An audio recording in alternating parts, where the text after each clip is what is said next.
नमस्कार मित्रों, सुप्रभातम। आचार्य Shukla YouTube channel में सभी का स्वागत है। सब कोई आज बड़े नम्र निवेदन के साथ फिर आग्रह किए हैं कि आखिरकार आचार्य शुक्ला जी ये बताइए, गृहस्थ जीवन में बच्चों को संस्कार कैसे दिए जाएं और उन बच्चों की शिक्षा किस कोटि की हो जिसके द्वारा उनके बच्चों के जीवन में नया प्रकाश और नए संस्कार और नई उमंगें उन बच्चों के अंदर में, बालकों के अंदर में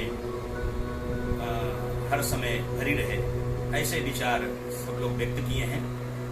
तो आज उस शंका के समाधान में फिर वापस इसी शंका का समाधान हम करेंगे कि आखिरकार हम गृहस्थ जीवन में बच्चों को संस्कार कैसे दें, बच्चों के संस्कार कैसे होने चाहिए, और अगर संस्कार ऐसे हैं तो उन बच्चों को किस हिसाब से अपने उनकी शिक्षा प्रदान की जाए जिसके द्वारा उनकी तीव्र गति बुद्धि भी काम करे और हर कक्षाओं में, हर एक अपनी पढ़ाई में उत्तीर्ण और श्रेष्ठ शिक्षा प्राप्त करे।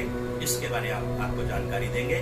पहला तो मित्रों, प्रश्न का एक ही शंका का समाधान है कि आप अपने घर में शांति का वातावरण बना के रखें। अगर शांत वातावरण बना के रखते हैं तो आपके घर में आपके बच्चे भी शांत प्रवृत्ति से अपने जीवन को प्रारंभ करेंगे।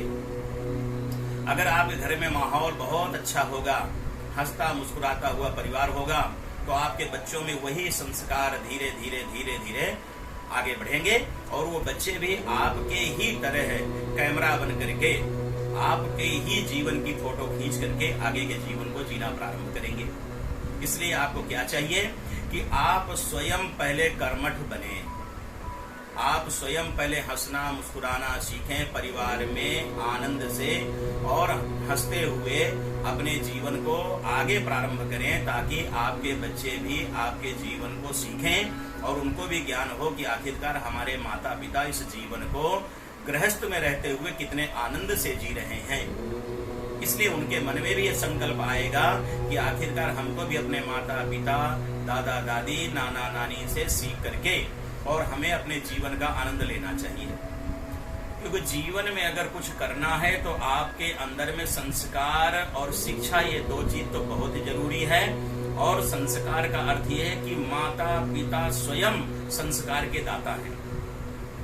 जिन घरों में माता पिता सही संस्कार से भरे हुए हैं वही अपने बच्चों को संस्कार दे सकते हैं। जिन घरों में माता पिता में संस्कार नहीं है वह आचार्य गुरुजनों को बुला करके भी अपने बालकों को संस्कार देते हैं या दिलाते हैं, और नहीं तो बच्चों को लेकर के भी आचार्य गुरुकुल में या गुरुजनों के पास लेकर के जाते हैं। जो आचार्य गुरुजन कुछ समय, कुछ क्षण दे करके उन बच्चों को प्रतिदिन रोज का रोज जैसे सिंचन करते हैं, पेड़ हरा हो जाता है, वैसे ही सिंचित कर करके गुरु आचार्य ब्राह्मण उन बालकों को धीरे धीरे धीरे धीरे संस्कार से भर देते हैं। और जब वो संस्कार पा जाते हैं तो उनके मन में एक ही जागृति होती है, एक ही इच्छा होती है कि आखिरकार हमें शिक्षा में अच्छे नंबर आने चाहिए और हमारी बुद्धि अच्छी होनी चाहिए ताकि हम जो भी पढ़ें वो हमारी स्मृति के द्वारा अच्छे से हमें हमारे मन में, दिमाग में बैठ जाए। ताकि एक एक जो भी विषय बच्चे पढ़ते हैं, जो भी विषय अपने अंदर में उतारते हैं, उसका अर्थ यह है कि आगे की परीक्षाओं में बच्चा उसमें उत्तीर्ण होना चाहता है। किसी भी प्रकार की अनुत्तीर्ण के सपने नहीं देखता वो, लेकिन उत्तीर्ण के सपने जरूर देखता है। इसलिए क्या करना चाहिए?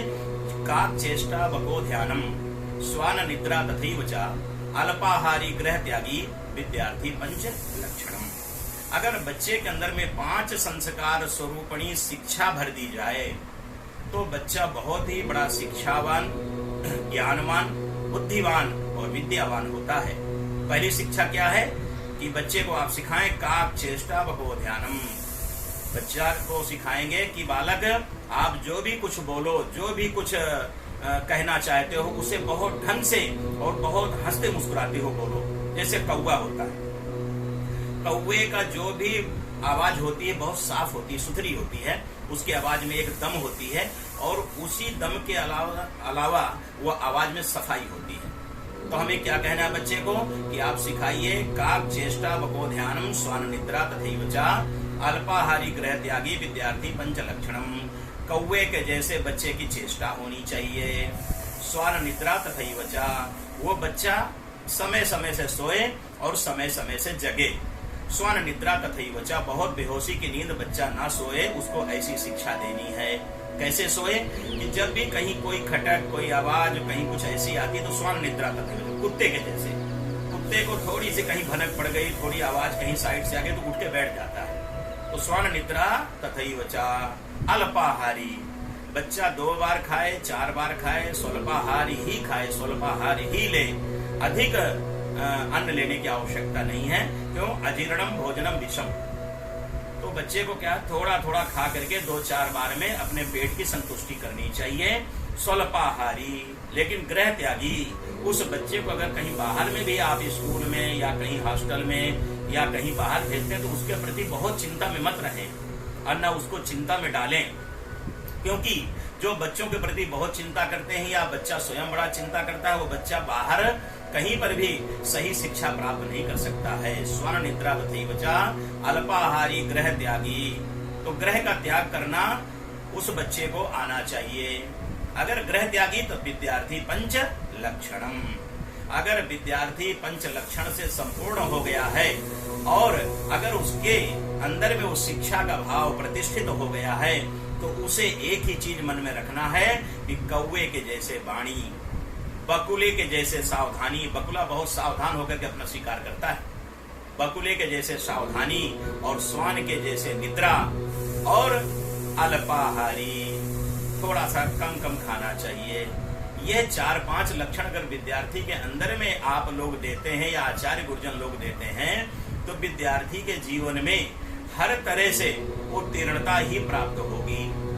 हर वह शिक्षा में, हर कार्य में वो बिल्कुल आनंद से अपनी शिक्षा को संपूर्ण ढंग से संपन्न कर लेगा। अब अगर कहीं ये 5 संस्कारों में कोई कमी रह गई है तो बच्चा कहीं न कहीं थोड़ी सी एक तकलीफ वाली स्थिति में आता है, जो अपने आप को कभी कभी वो बहुत ही अजीब तरह से वो सोचता है कि आखिरकार मेरे साथ ये क्यों हो रहा है। क्योंकि 5 संस्कार अगर उसके अंदर में नहीं है तो वो बच्चा कहीं न कहीं एक पैर से कमजोर हो रहा है। ये 5 संस्कार बच्चे के अंदर के दोनों पैर हैं, दोनों हाथ हैं, 2 आंख हैं। ऐसे 5 संस्कारों को बच्चे के अंदर में उतारना चाहिए। आंख बिना जीवन नहीं, हाथ बिना तन शोभा नहीं देता, पैर बिना जीवन नष्ट हो जाता है, दिमाग नहीं है तो पूरा जीवन ही नष्ट हो जाता है। इसलिए क्या करना है, अपने बच्चों को सही संस्कार और सही शिक्षा देने और दिलाने की कोशिश करें। बहुत लोग यह प्रश्न करते हैं कि आखिरकार ये मेरा बच्चा क्यों अच्छा नहीं पढ़ता है, हमारे बच्चों में ऐसी क्या कमी है जो सही शिक्षा को प्राप्त नहीं करते हैं, या वो कुछ याद करना चाहते हैं, उनकी स्मृति कमजोर है, याद नहीं होता, या याद होता है तो भूल जाता है। तो उसके लिए क्या करना है कि हमें सुबह प्रातः काल नहाने के बाद बच्चों से सूर्य अर्घ्य दिलाना है। सूर्य अर्घ्य दिलाने के बाद बच्चों के द्वारा भगवान सूर्य का स्मरण कराना है और सरस्वती माता की वंदना करानी है। सरस्वती माता का अगर वंदना आपके बच्चे को नहीं आती है तो केवल ओम सरस्वत्यै नमः ऐसा भी एक सूक्ष्म छोटा मंत्र बोल करके माता सरस्वती की प्रार्थना कर सकते हैं।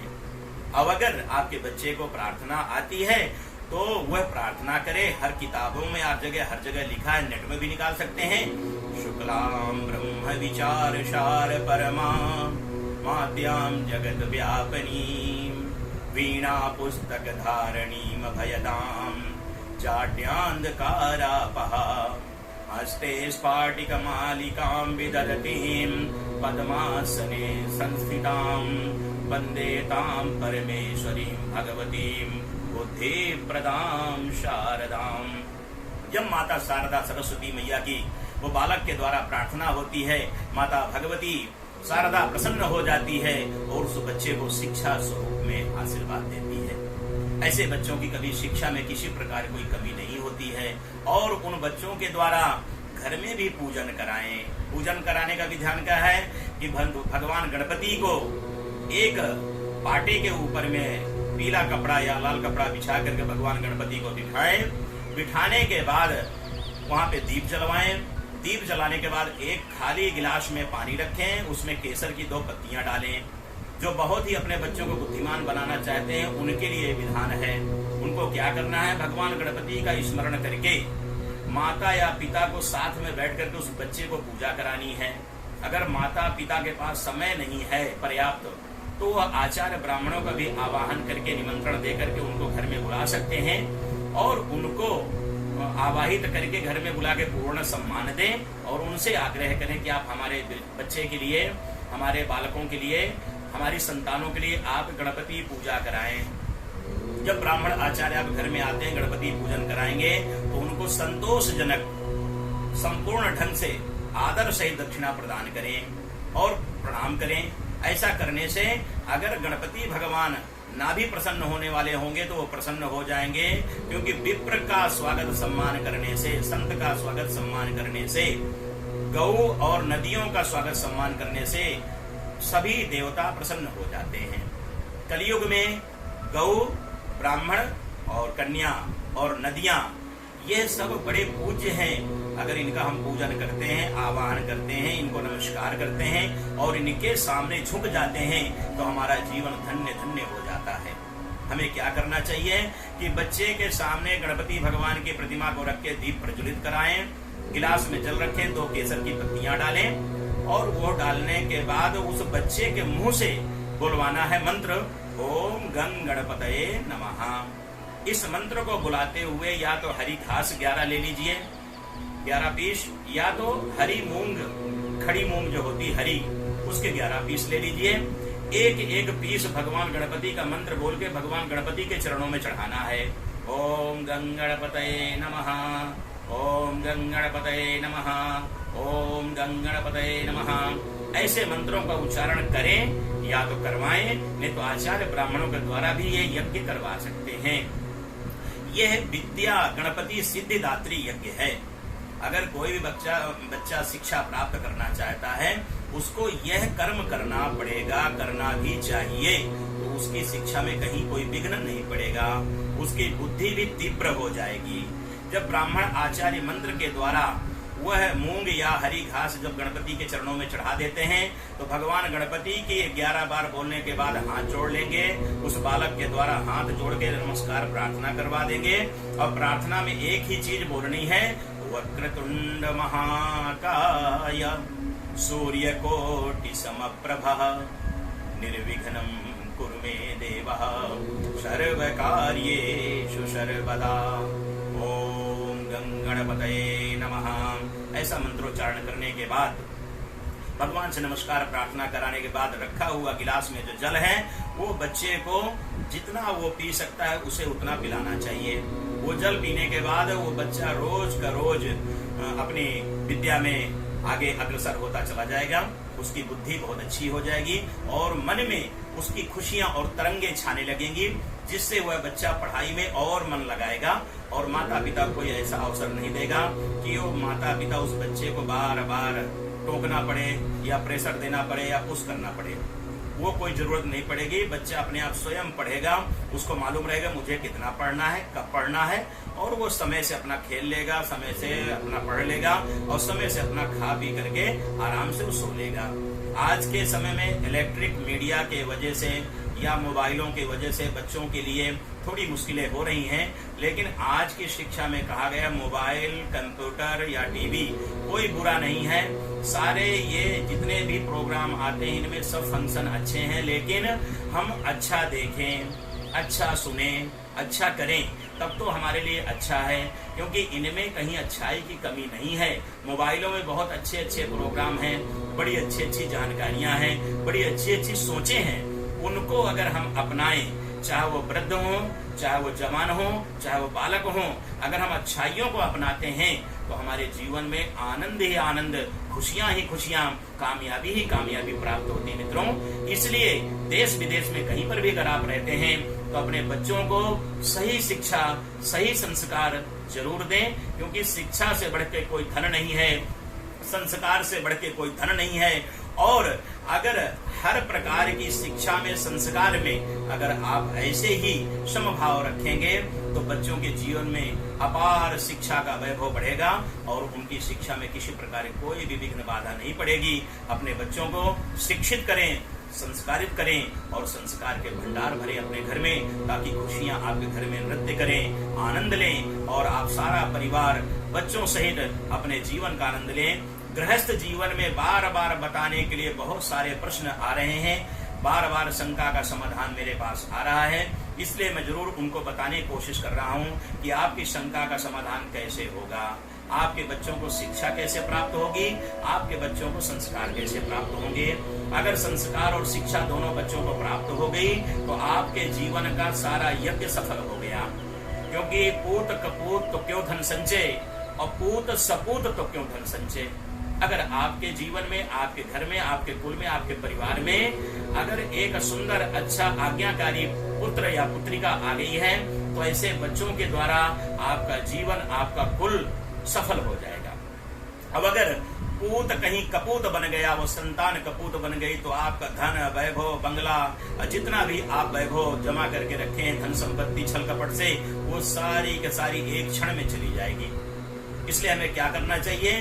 पूत के लिए धन एकत्रित करना आवश्यक नहीं है, उसके लिए संस्कार एकत्रित करना है, अच्छी विचारधाराएं सिखानी है, अच्छा ज्ञान उसको मिलना चाहिए, ताकि आपके थोड़े से भी धन को बड़े ढंग से संभाल के रखे मित्रों। इसलिए आज के टॉपिक में यही रहा कि हमें बच्चों के लिए ज्ञान और संस्कार कैसे देने चाहिए। तो आज मित्रों बस इतना ही बताएंगे।